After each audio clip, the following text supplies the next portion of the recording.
Witchers, monster slayers for hire, extensively conditioned both mentally and physically, mutated beyond their base humanity, made noticeable by their two swords and their burning amber eyes. They're perhaps feared and stigmatized as much as the beasts they hunt, often outcasts in society, and every once in a while it can be made hard not to see why. Witchers aren't a morally binary benevolent force of monster slayers. It's their profession, a job they execute in exchange for coin. Their services require payment, a fact not well received in troubled times. Their existence sits largely in the morally grey, and the misconception that they feel no emotions undoubtedly doesn't help their case in coming across as well-meaning. Ultimately, it's not uncommon for a Witcher to come to blows with man as much as beast, and the results of such a battle can be horrifying. In today's video, we're going to be diving into an example of this. I am, of course, talking about the story of Gaetan.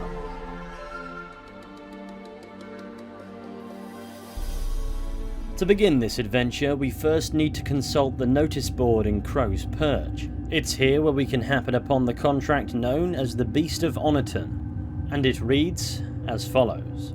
Good folk, there's a vile and dangerous spook, beast or devil of sorts, causing no end of trouble near our village, Honorton. We promise our profoundest gratitude and a sizable reward to any brave lad who can slay it. If you're looking to learn more, come pay us a visit. Ask for the alderman, Sobermere. It sounds like a job perfect for a Witcher, and thus we must venture to Honorton that we can find a short distance south of Crow's Perch. However, upon arriving at the village, it becomes apparent very quickly that something is wrong. Must be Honorton, village from the notice. Except, it's awful quiet. Honorton is deathly quiet. There are no signs of anybody present, except for corpses, of course. Aside from that, the lower part of the village is overrun with necrophages that we'll have to deal with before we can investigate what happened here. Not a living soul in sight. Something evil's been here. Necrophages appeared after. Geralt surmises the necrophages arrived after the killings here occurred. The dead villagers bear quite extensive wounds, leaving us with the question, could this be the work of the Beast of Honorton we've heard so much about, or so little about as there's nobody actually alive to tell us? After all, the notice was rather vague. So, at this stage, we truly have no idea what it is we're dealing with. However, in investigating the corpses, Geralt's analysis of the bloodbath has a different theory. Blade pierced her back, between vertebrae, severed her spinal cord. She couldn't move.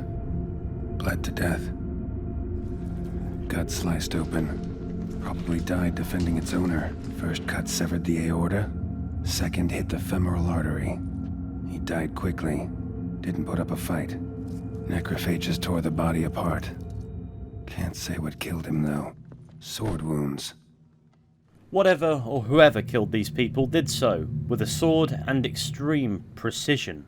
And so it would seem whatever beast or spook the villagers have had to deal with, that isn't what ultimately saw their end. In fact, it would appear somebody has seen to that problem already. As in one of the hut's rooms, we can find the head of a Leshen. A Leshen's head. Chopped off with a sharp knife. Well. Somebody beat me to it.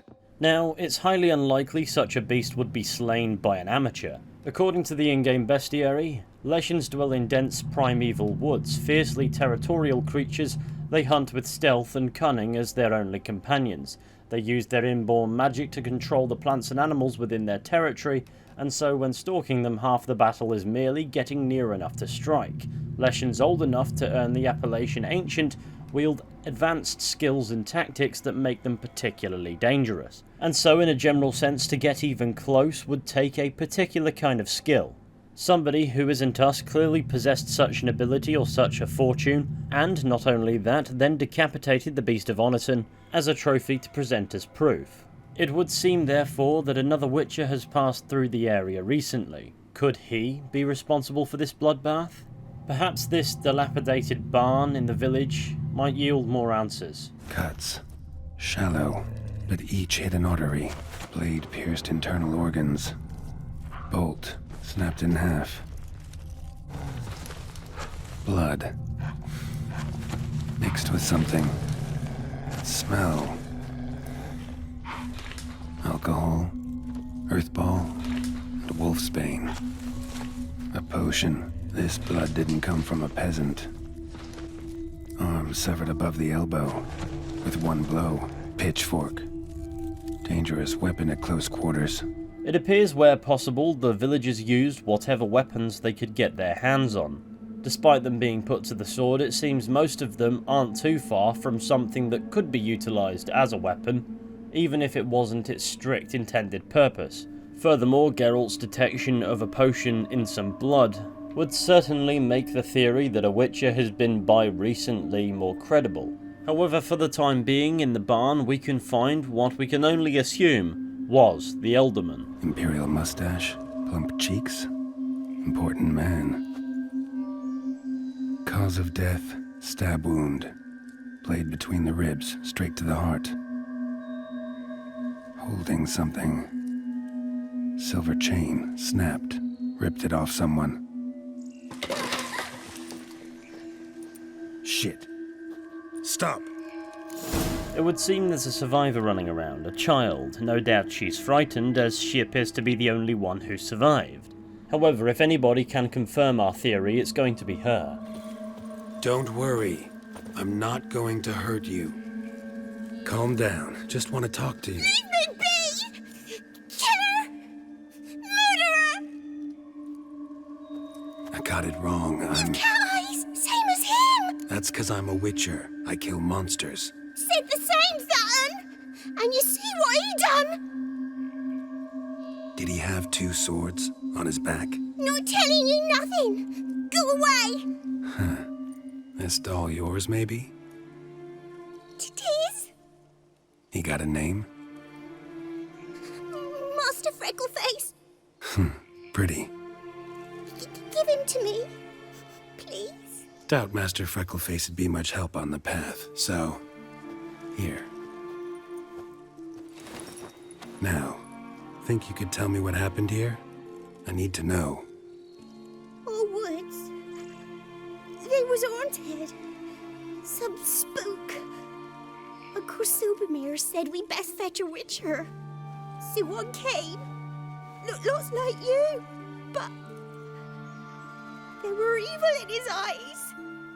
He bought the spook's head, except Uncle Silvermere weren't happy about something. They yelled and they cursed. And then he went to the barn and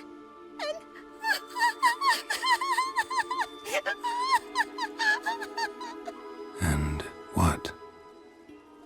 Not sure. I heard him screaming. Uncle Silvermere and the others. Then that witcher. He ran out of the barn, blood all over him, and anybody who... Well, all of them, one by one, with his sword like this. Me mum and my brother too. He let me go. I don't know why. And then he went that way, towards the circle where we leave gifts for the gods. I hid in the barn. Found this line in the A. School of the Cat.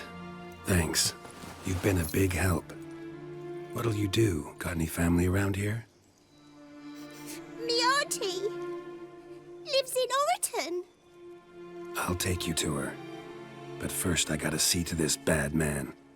Stay put and keep quiet. Understood? Sit tight, kid. The child not only claims, but has proof that the perpetrator of the massacre in this town was indeed a witcher. The girl presents us his medallion that identifies him as a member of the School of the Cat, and states that he went off in the direction of a nearby stone circle. And sure enough, there we pick up the trail. A stone circle. Need to look around. Footprints. Barely visible. Must be him. Considering how recent the massacre in the village appears to have been, the cat couldn't have gotten far. And you know what, for barely visible footprints, these are quite visible, really. Along the way I found myself accosted by some wolves, and after dealing with them, picked back up the trail and continued. Blood. Still fresh. He's close. And sure enough, sat on a bench a short distance away at a shrine, we'll finally catch up with the School of the Cat Witcher, a slender, hairless fellow by the name of Gaetan. Before we jump the gun and put him to the sword, it might be worth finding out his version of events on what happened in Honorton. You lost something. Come all that way to give me my medallion? Thanks. Craft Solidarity's alive and well. But our craft's reputation is on its last legs. Folk won't easily forget that massacre. Occupational hazard. Could have happened to any one of us. Well, what are you still doing here? I want to chat first. Then we'll see. Take a seat. I'll stand. Now talk. Honorton, what happened? Come on. You know what happened.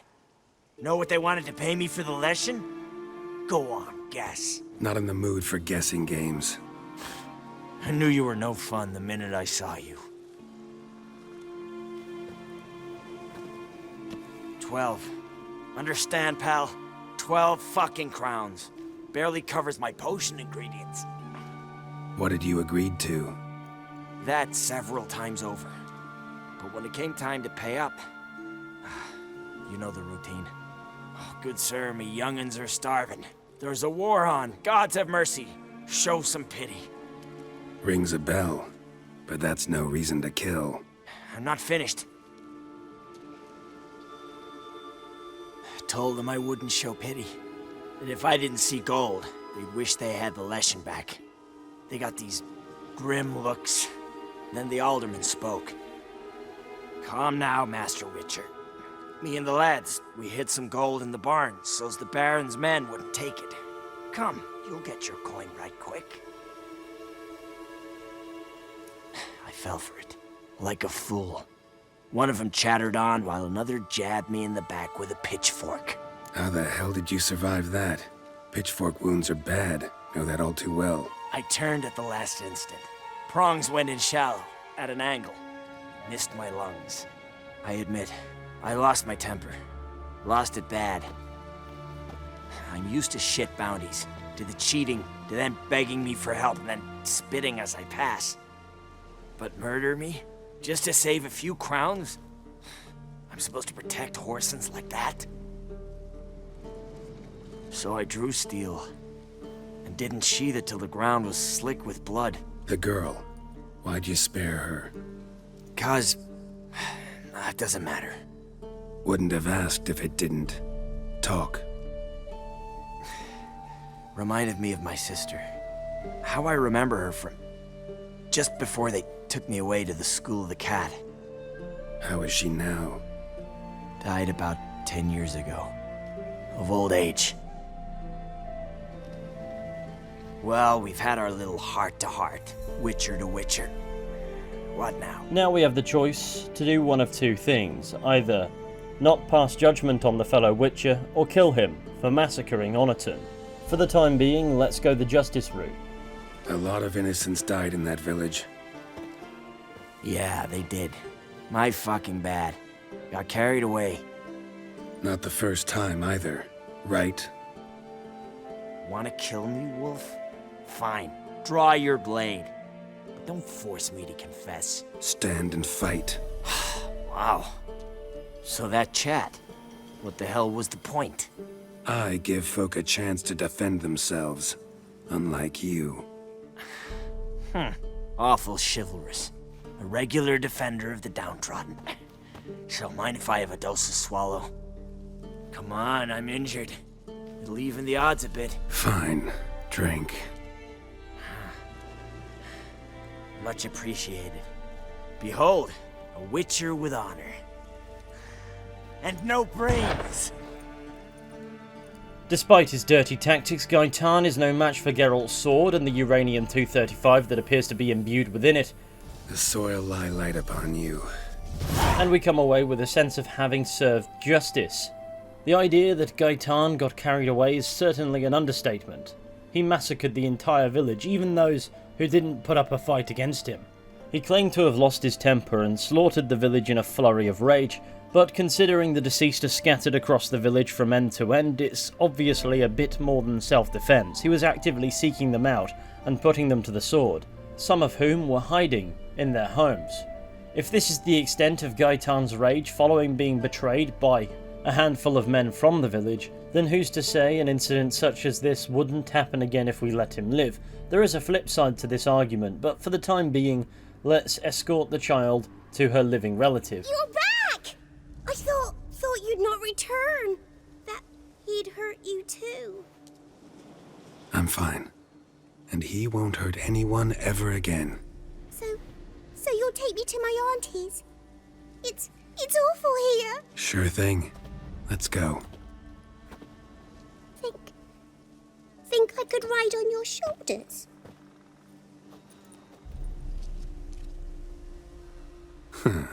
So long as you promise not to pull my hair. I promise. Then hop on up. Auntie Lucy! Millie, what are you doing here, you naughty girl? 'Cause back in the village, there's no... I'll explain. You run along and play a bit, all right?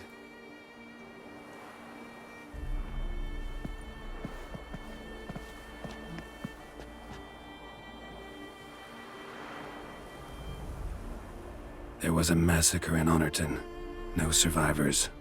Well, except her. Gods, what happened? A bandit attack? No, another Witcher did it. Villagers provoked him. They speak true of you lot. Heartless and cruel. Murderers all. Not all. He's received the ultimate punishment. Enough said. What of it? Ye think that settled things? That folk will forget? No, they won't forget. They'll continue to fear us, hate us. I've grown accustomed. Doesn't matter. Didn't come here to make peace. You'll look after her? Truth be told, you'd do better to take her with you. What? You call me a murderer and want to entrust a child to me? Ye shan't lead her around with an empty belly. There's that. Got 4 of me own grandkids. Used to be 6, but we buried 2 last winter. Hard to live off naught but bark soup. Take this. Use it for food, and only food. If I come back and see you drinking. So much. The gods reward ye, Master Witcher, 1,000 blessings. Now, the old lady's opinion on witches changed so fast it could give you whiplash. But the main thing is the child that survived the bloodbath in Honorton is safe now. Will you come back and see me sometime? Hope so. Take care, kid. Millie, come, child. We'll buy a bit of flour. Your aunt'll whip up some pancakes. Sound good to ye? And that marks one possible way to complete where the cat and the wolf play. However, before we get carried away, there is the other angle to consider. And that is that the villagers of Honorton genuinely did try to cheat Gaetan. In the house where we can find the Leshen head, Geralt can make this observation. Somebody's well off. Especially for Velen. So it would appear the village, or at least somebody in it, does possess some wealth. They simply weren't willing to part with it for a witcher. This adds a different flair to the confrontation between the villagers and Gaetan, rather than attacking him simply because they had no other option and couldn't pay him and he'd threatened them. It would now seem the attack on Gaetan was attempted in a greedy attempt to hoard their wealth, or at least the wealth of the Elderman, presumably the important figure found in the barn. This wouldn't entirely absolve Gaetan of murdering the entire village indiscriminately, but it does paint the picture of a premeditated attempt on his life. The confrontation began in this somewhat luxury office before the Witcher was lured to the barn, where the villagers could catch him by surprise. Unfortunately for them, they underestimated him, and the gruesome scene we stumble upon is simply the consequences of coordinating an attack against a Witcher, as we at the very least know he didn't instigate physical hostilities. As for the topic of the Catskall Witcher's own morality and humanity, well, we know from our conversation with him that he's not exactly sorry for the fact that things got out of hand. But he also doesn't try to evade his own culpability. He admits that after being wounded he lost his temper bad and didn't stop killing until the ground was slick with blood. It would appear, based on his own account, he entered a state of instinctive frenzy, and his precise swordsmanship despite this is likely a result of his extreme conditioning. After all, you'd expect it to be muscle memory after the best part of a century on the path. But what snapped him out of it was, if anything, a reminder of his humanity. A little girl who reminded him of his sister. And while by that point it was already too late and he'd already gone too far, he couldn't bring himself to kill the child. And so an argument can be made either way as to whether or not letting him live might be a viable option. Ultimately, it's not my job to judge you. That's it? Not gonna lecture me? Make me promise to mend my ways? They call me the Butcher of Blaviken, for good reason. I know how it is. Sometimes heads just roll. Wait. I'm no cheap prick like those hayseeds. I owe you something.